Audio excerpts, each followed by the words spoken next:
асуулт давхцаж байгаа учраас товчхон асууж байна.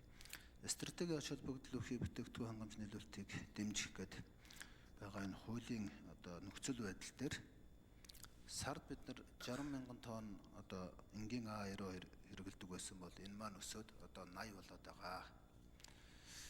Энэ учраас энэ баг зэрэг логистикийн дутагдалд ороод байна л гэсэн ийм асуудал. Тэгэхээр хуулийн 7.1-ийн 4-д байгаа. 7.1-ийн 3-д заасан чиг үүргийн хүрээнд импортын бүтээгдэхүүнийг хуваарлах, жижиглэнгээр түгээх, борлуулах арга хэмжээг тогтооно гэсэн. Тэгэхээр нэгэсэндээ бол засаг маань орж ирээд энэ бүх ажиллагааг хяналтандаа авах нь байна л да.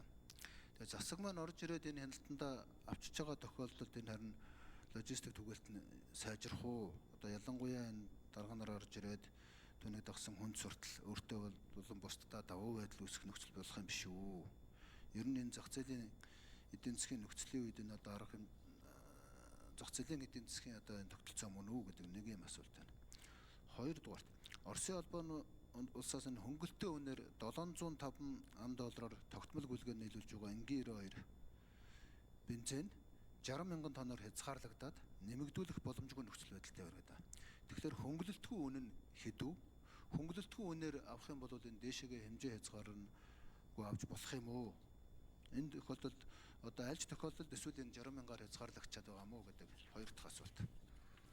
За гурав дахь нь ер нь энэ стратеги ач холбогдол өхий бүтээгдэхүүн хангамж нийлүүлэлтийг дэмжих аж ахуй нэгжийг сонгох эрхийг засгийн газарт олгох тухай гэдэг байгаа. Стратеги ач холбогдол бүхий бүтээгдэхүүний хангамж нийлүүлэлтийг дэмжих аж ахуй нэгж гэдгийг яг юу гэж үзэж байгаа вэ? Энэ яг хаанхын ямар хөрөнгө оруулалттай, ямар хуу статустай юу гэж томьёологдсон байгууллага байна вэ? За дөрөвдүгээр энэ хуулийн хэрэгцээ шаардлага бол нэг юм 20 мянган тонн шатхуун дутагдаад байдаг. Гэтэл шийдэл маань өөрөө агуулга сав барина гэдэг. Агуулга сав бариад ингээд өргөдөх гэсээр хэдэн жил болох вэ? Ямар хугацаанд шийдэгдэх вэ? Богино хугацааны шийдэл байж чадах уу? Цаашдаа ерөөсөө энэ агуулга савны дутагдлын асуудал биш. Одоо байгаа савуудаа харин дүүргэх логистик тогтолцооны л асуудал юм биш үү гэдэг нэг ийм дөрвөн асуултыг танаас асууя. Тамдны юмсаад.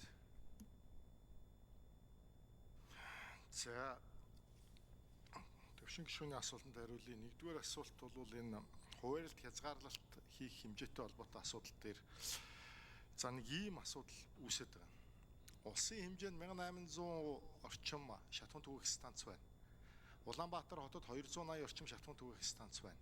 Сая ингээд шатхууны хямралууд ингээд жил болоход манай улсад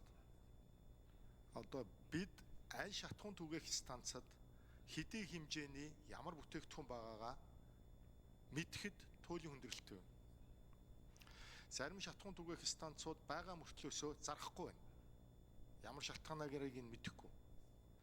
Зарим аж ахуй нэгжүүд маань бөөний борлуулалт руугаа түлхүү анхаарал хандуулад жижиглэнгийн борлуулалт руугаа хийхгүй байна.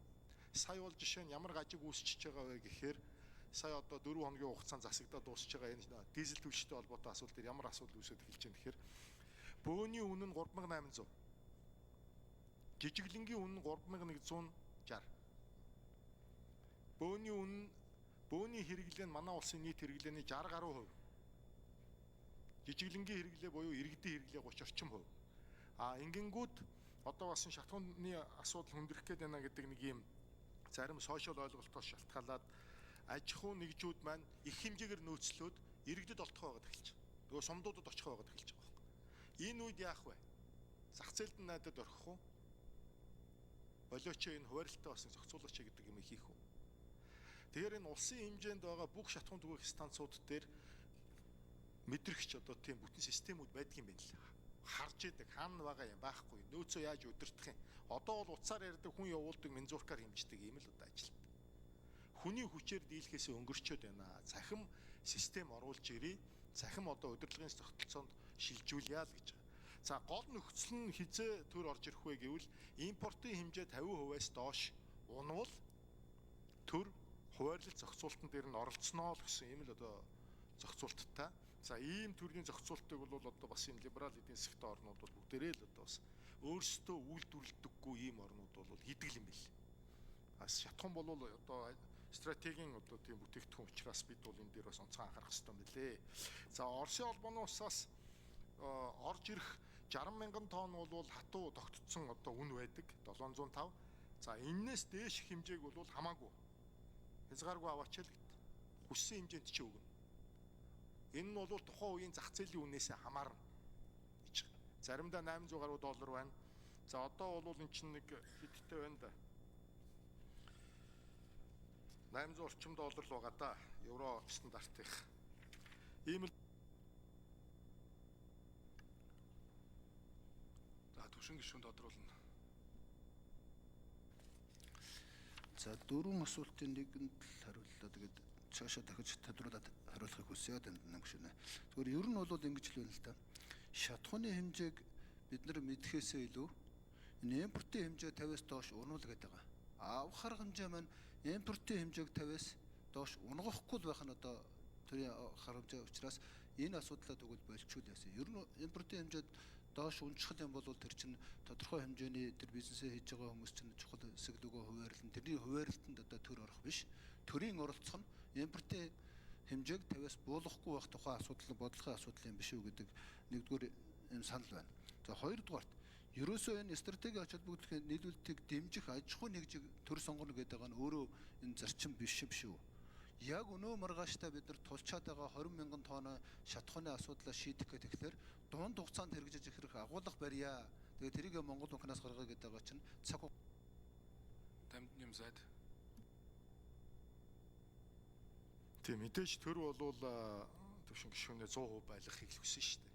Засгийн газрын үйл ажиллагааны төлөвлөгөөнд бид 3-аас 6 сарын нөөцөө бүрдүүлнэ гэд хуульчлаа заасан. За энэ нөөцөө бүрдүүлэхийг бодлогыг л одоо бид нар хийх гээд байгаа нэгдүгürt.